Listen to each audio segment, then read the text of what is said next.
The storm raged outside, each gust of wind a violent shudder against the old house, a house that felt less like a home tonight and more like a tomb. Inside, the beam of my dying flashlight cut weakly through the thick, swirling dust of the attic, revealing the secrets hidden in the shadows. The letters, their ink faded and brittle, spoke of Eliza, a woman confined to this very attic a century ago. Her words, once filled with a desperate hope, deteriorated into a chilling chronicle of madness. "He watches me," she'd written in one letter, the script frantic and shaky. "I feel his gaze, even when I cannot see him. The shadows move, whisper my name. I am not alone." Another letter detailed the slow erosion of her sanity. "The walls have eyes. The floorboards creak with unseen footsteps. I try to scream, but my voice is lost in the silence. He wants me to join him in the darkness." The flashlight sputtered, casting long, distorted shadows that danced with the dust motes, morphing into grotesque shapes. I gripped the letters tighter, my knuckles white. The air grew heavy, thick with a damp, musty scent that wasn't just old wood and dust. It smelled of something else. Something cold and metallic. Suddenly, the rain intensified, pounding against the single attic window like a frantic, desperate plea.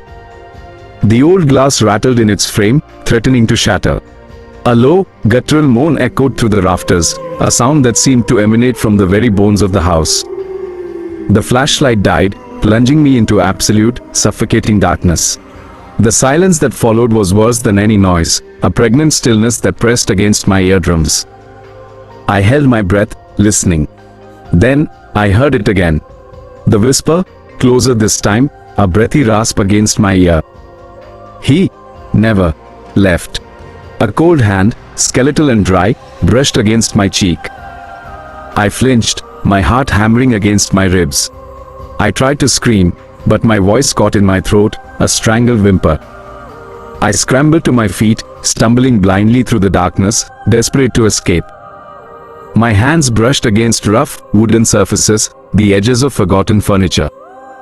I tripped over something, a trunk perhaps, and fell, landing hard on the dusty floor. Panic seized me, a primal fear that clawed at my sanity. I crawled, blindly, towards the pull-down stairs, the only escape from this suffocating darkness. As I reached the stairs, I felt a tug on my ankle, a cold, insistent grip that sent a jolt of terror through me. I looked down, my eyes straining to pierce the darkness. And there, in the faint, ethereal glow of the storm-lit window, I saw him. A figure, gaunt and shadowy, standing in the corner of the attic. His eyes, two burning embers in the darkness, were fixed on me. He raised a hand, beckoning me closer, his lips parting in a silent, chilling smile. "Join us," he whispered, his voice a dry, rasping echo. "We've been waiting." The stairs creaked, as if something heavy had just started to climb them from below. The rain was deafening, the wind howling. There was no escape.